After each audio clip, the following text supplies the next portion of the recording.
बड़ी बहन को, सगी बहन को जंगलों में निकाल के फेंक दिया था, तो तुम तो सवत हो। मैं तो कहूंगी जर तुम्हारे चाह सवत हो खारी, रूंधव कर उपाय बरिबारी। वो सवत कौशल्या तुम्हारी जड़ उखाड़ के फेंक देना चाहती है। अब तुमने मुझे कसम दिला दी है तो बता रही हूँ, नहीं तो मैं ना कुछ कहती। तुम तो ऐसे हो गई हो इन महलों में, जैसे लोग दूध में पड़ी मक्खी को निकाल के फेंक देते हैं, वैसे तुम भी फेंक दी जाओगी। फिर मुझे ना कहना। हाँ क्यों? क्यों? क्योंकि राम राजा हो रहा है ना, तुम थोड़ी, तुम्हारा बेटा थोड़ी राजा हो रहा है। तुम सगी बहन हो क्या? जब सगी सगी की नहीं हुई तो तुम तो सवत हो। कहाँ कैकेपुर, कहाँ कौशलपुर। फिर मुझे दोष ना देना। और तुम्हारा भरत कारागार में पड़ेगा, चक्की पीसेगा, टुक टुक टुक टुक टुक टुक टुक टुक। लक्ष्मण नायब तहसीलदार बनेगा, क्योंकि वो राम के आगे पीछे रहता है। जो बड़ों के आगे पीछे चलता है वो कुछ न कुछ बनता है। एक और बीघे पट्टी ना हो दे, मर जेबे दो जने। बस शांत हो जा दासी। कहे मैं जीते जी मर जाऊंगी, चक्री करनी पड़ेगी सवत की। मैं जीते जी मर जाऊंगी, लेकिन उस कौशल्या की शिकायत नहीं करूंगी। अपना अपना होता है, गैर गैर होता है, बक्सा बक्सा होता है, टैर टैर होता है। दासी तूने ये ठीक कहा, दासी तूने ये ठीक कहा। अब ध्यान मुझे भी होता है, अपना अपना ही होता है, गैर गैर ही होता है। मोर बात मान। मैं तुम्हारी बात मान रही हूँ, तो जैसा मैं कहूंगी वैसा करो। बिल्कुल करूंगी। क्या करोगी? मैं तुम्हारे कहने से कुएं में गिरकर अपने प्राण दे सकती हूँ। अच्छा मैं अपने पति का त्याग कर सकती हूँ, अच्छा। अपने पुत्र का त्याग कर सकती हूँ। अरे पुत्र का त्याग कर दोगी तो राजा कौन बनेगा? भरत को ही तो राजा बनाना है। पति का त्याग कर दोगी तो तुम्हें लोग अच्छी नहीं कहेंगे, नाम बदनाम और करेंगे। कहेंगे ऐसी होती तो आदमी का न छोड़ देती, अगर अच्छी होती तो बदनामी और होगी। हैं? कुएं में कूद के गिर जाओगी तभी लोग कहेंगे कुछ करो। हो महारानी ने जब कुआं आत्महत्या कर ली है तब भी चैन नहीं है। अगर आत्महत्या भी लोग कर लेते हैं तो उसकी और बुराई शुरू हो जाती है। कुछ न कुछ कमी रही हो, जवाब मर गो है, फांसी लगा ये मर गई है।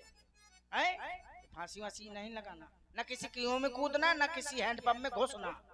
टुल्लू पंप से घुस के चिरही में गिरना है। क्या साफ साफ है। अपने वरदान महाराज से मांगना है आज। वरदान? हाँ। वो कौन से वरदान? टमाटर मांग ले, आलू मांग ले, अब भाटा सुबह जने बना के खाए भी। कौन से वरदान? कुछ ज्ञान है? दुई वरदान भूप सन था थी, मांगा हुआ जुड़ावो छाती। यानी कि वो वरदान आज ही मांगने हैं? हाँ, जो देवासुर संग्राम में महाराज ने कहे थे कि मांग लो रानी। अगर ये वरदान में कल मांग लूं तो? तब पर झुआरा ले ले और ठत्ता ले ले, कटोरा ले ले, सो जने मांगा फिर भी। हाँ चली चल भी महाराज के यहाँ। हाँ बस वही मिल जाए कुछ न कुछ। ठीक है, भीख मांगेंगी और क्या करेंगे? कल मांगोगी तो आज मांगना है। आज मांगने हैं। आज की रात अगर बीत गई तो समझ लो कि सवेरे काम तमाम। वो वरदान कौन कौन से मांग रहे हैं मुझे? एक मोटरसाइकिल मांग ले, एक मोबाइल मांग ले। ये क्या बात बोल रही हो? व्हाट्सएप चलाए और फेसबुक देखे, और मोटरसाइकिल में दो जने घूमे।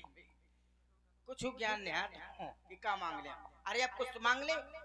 अगर मुझसे पूछ रही तो मैं ही बताऊं? तुम भी बताओ। सुत ही राज, अपने पुत्र को इस अयोध्या का राज। यानी कि भरत के लिए इस अयोध्या का राज?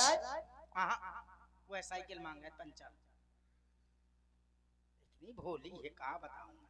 सुत ही राज राम ही बनवासु, और देख ले सब सवत होलासु। यानी कि राम के लिए वनवास? ऐसा क्यों? मैं क्या जानूं ऐसा क्यों? इसलिए कि अगर वो राजा बनेगा, कितनी बार बताऊं कि वो वनवास और कितने दिन का है? अगर मुझसे पूछ रही हो तो भयो पाख दिन सजत समाजू। आज की रात बीत गई तो पखवाड़ा मतलब 15 दिन पूरे हो जाएंगे। कम से कम 14 दिन हो गए अयोध्या को सत्य सत्य, और आज 15 रोज है तो एक दिन छोड़ रही हूँ तो 14 वर्ष का मांग लेना। 14 वर्ष का? हाँ। कैसी बातें कर रही हो दासी? कहे तुम तो जानती हो मैं राम कितना चाहती हूँ। हाँ मैं जानती हूँ। राम मुझे कितना प्यारा है रामचंद्र भी राजकुमार है, रामचंद्र भी राजकुमार कोमल है और निपराधी है। उसका कोई अपराध नहीं है, कोमल है और निपराधी है। निपराधी है और वन को है 14 वर्ष, बहुत 2-4 वर्ष ही काफी है। कोमल है निरपराधी है। हाँ है। 2-4 वर्ष ही काफी है। क्या कह रही है? 2-4 वर्ष ही काफी है, 14 वर्ष बहुत हो जाते हैं। अच्छा हाँ तो एक काम कर, क्या देरी मैंने कार दिए फिर घुसेड़ ले मेरे को बनवास, बाकी तय जाने तो काम जाने, मैं तो चली जाए। यानी कि 14 वर्ष के वनवास मांग रहे हैं। हाँ तो जौन तुम्हारे माना में सो करे, मैं तो बिहू नहीं मरा हूँ जाते हैं न को राखे अंकित भैया की बैठ जाए।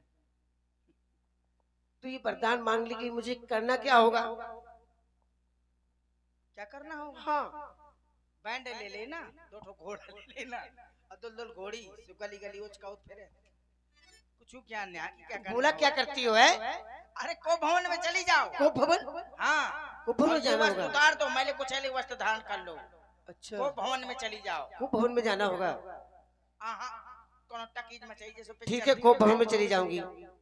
ये कपड़े उतार दूंगी। ये उतार दी फिर और मैले कुछ ऐसे वस्त्र धारण कर लो। ठीक है, वो पहन लूंगी। और ऐसे जाना कि दासियां तुम्हें देख लें कि अच्छा महारानी को भवन को गई है। हाँ। ठीक है, फिर महाराज तुम्हारे पीछे आएंगे। और ऐसे नहीं मांगना कि लाओ मेरे वरदान। कैसे मांगोगी? पहले राम की सौगंध खिला लेना महाराज। यानी कि राम की सौगंध खिलाऊंगी? क्योंकि आज की रात का काम है, मुझे विश्वास नहीं है। भूपत राम शपथ जब करई, तब मांगे हूँ यही वचन न तरई। ठीक है, तुम भी जाओ, मैं भी जा रही। ठीक है दासी। हाँ, समय बहुत हो गया है। और इसी सुंदर प्रस्तुति में आप हैं श्री पूरन दादा। पूरन दादा यादव जी मुस्कुरा से आपकी ओर से 100 पुष्प मुद्राएं इसी सुंदर संवाद में। यदि पति अधर्म पर जाए तो पत्नी उसे बचाए, यदि पत्नी लाज लुटाए उसे कौन बचाए, हो उसे कौन बचाए।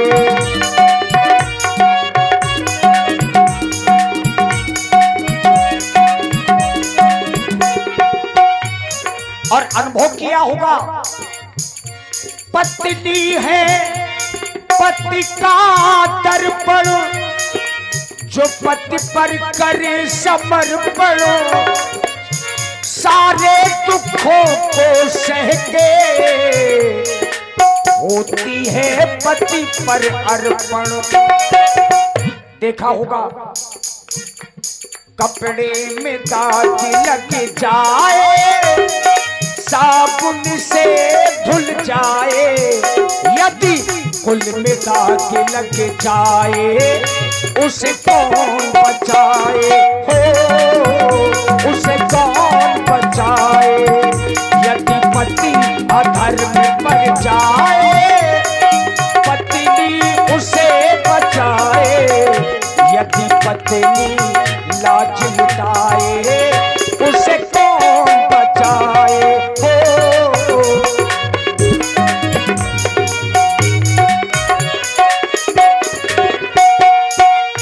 इज्जत से जीना सीखो। लखन महाराज जहाँ हो श्रृंगार कक्ष में पहुंच जाए लखन महाराज। इज्जत से जीना सीखो, इज्जत से मरना सीखो, यदि इज्जत चाहो यारो खुद इज्जत करना सीखो। देखा होगा यदि कोई कहीं गिर जाए मिलकर उसे उठाए, नजरों से कोई गिर जाए उसे कौन उठाए, ओ उसे कौन उठाए। यदि पति अधर्म पर जाए पत्नी उसे बचाए, यदि पत्नी लाज लुटाए उसे कौन बचाए, हो उसे कौन बचाए, हो उसे कौन बचाए। संध्या का समय हुआ। महाराज श्री दशरथ जी नित्य